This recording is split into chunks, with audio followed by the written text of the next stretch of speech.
Ya, kembali lagi di Newsroom pemirsa, kami masih membahas apakah kartu penyandang disabilitas Jakarta penuhi kebutuhan disabilitas. Pak Yogi, kebijakan seperti apa yang seharusnya dapat diterima oleh penyandang disabilitas? Seperti kemudahan dalam mengakses transportasi umum yang sudah diberlakukan ya, kesehatan hingga pendidikan. Bagaimana pendapat Anda dan apalagi kebijakan yang bisa diterima? Ya, pertama memang isu penyandang disabilitas itu sebetulnya kan isu bersama gitu ya. Artinya semua kalau mungkin kita pada Pemprov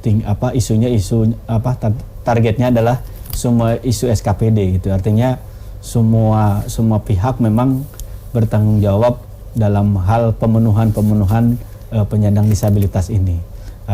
Terkait dengan termasuk memang yang tadi Mbak Sungkar, transportasi, pendidikan dan lain sebagainya kan gitu. Karena ini memang sebuah amanat dari Undang-Undang Nomor 8 Tahun 2016.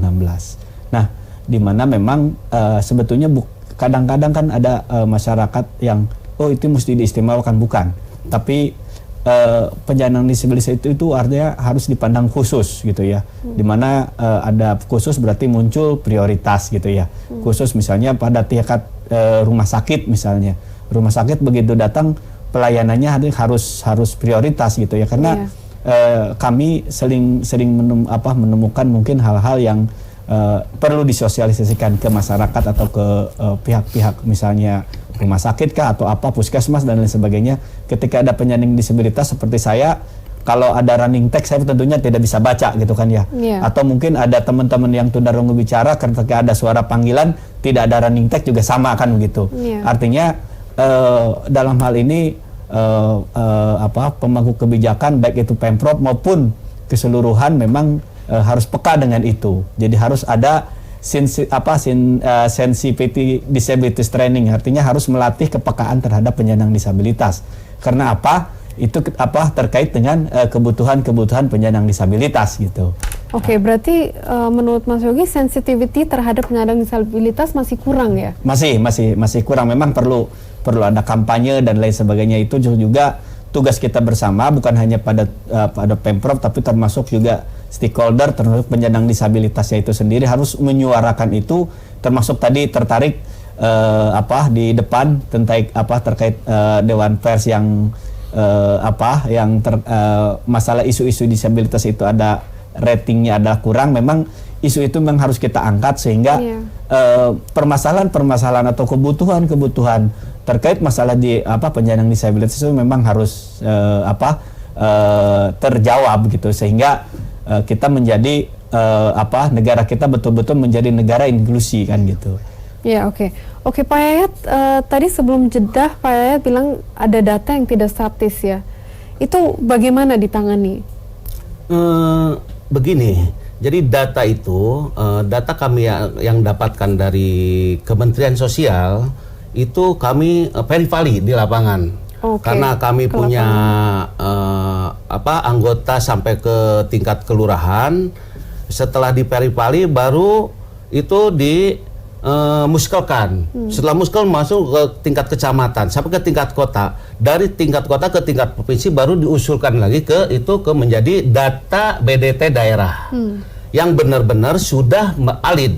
Makanya persyaratan untuk mendapatkan kartu disabilitas diantaranya adalah mereka yang mempunyai NIK dan KTP DKI. Itu syarat utamanya. Dan memang terdaftar di dalam data terpadu. Data terpadu fakir miskin dan orang tidak mampu. Mungkin itu. Bicara soal persyaratan untuk mendapat kartu ini ya. Pemegang KPDJ ini mendapat fasilitas berbelanja produk kebutuhan dengan harga murah yang tadi Pak Yayat bilang pangan murah melalui fungsi debit bank. Apakah pemegang kartu ini yang masih di bawah umur dapat menggunakan fasilitas tersebut atau apakah ada syarat tertentu? Yang di bawah umur pun memang sama aja syaratnya itu, sama mendapatkan hak yang sama. Jadi sama ya. Dan Pak Yayat, ini kartu ini memang sudah cukup berhasil ya. Jadi kedepannya harapannya gimana Pak Yayat? Saya kira ini memang satu keberhasilan karena memang sudah masuk ke dalam kegiatan strategisnya daerah, Mbak.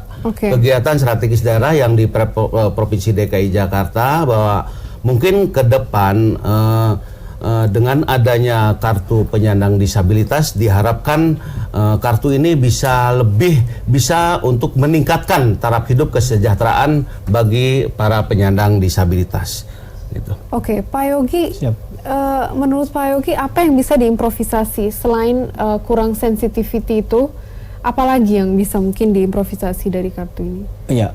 Iya, artinya tadi di depan saya telah mengutarakan terkait dengan adanya kartu disabilitas ini, tentunya pertama tadi sebagai identitas yang dimana kalau sudah ada kartu disabilitas tentunya ada bersifat khusus, karena gini, misalnya contohnya ganjil genap gitu ya.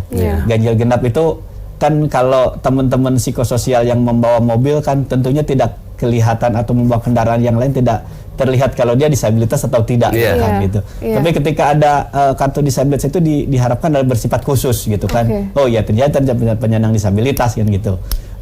Atau hal-hal yang lain yang juga terkait penyandang disabilitas itu kartu-kartu disabilitas yang ada itu menjadi sebuah di samping identitas juga memang itu tadi, kalau sekarang mungkin tahapannya baru pada tingkat kebutuhan dasar, tapi kedepannya adalah secara keseluruhan gitu kan gitu, termasuk akses yang lainnya juga gitu ya, akses yang bersifat kebutuhan gitu. Karena terus terang saja saya memang orang lapangan yang gitu ya, dari transportasi, baik transportasi online maupun transportasi biasa gitu kan. Saya sempat karena itu gitu ya, saya pengguna busway pengguna kereta gitu kan gitu. Jadi itulah yang diharapkan oleh teman-teman ke depan. Tapi ini adalah saya pikir pertama adalah membangun sensitivity dari kebutuhan dasar gitu Pak ya. Terus kemudian ke depannya juga bisa sensitivity lainnya juga terkait itu. Oke Pak Yogi, kami akan lanjutkan perbincangan ini setelah jeda yang satu ini. Pemirsa tetaplah di Newsroom.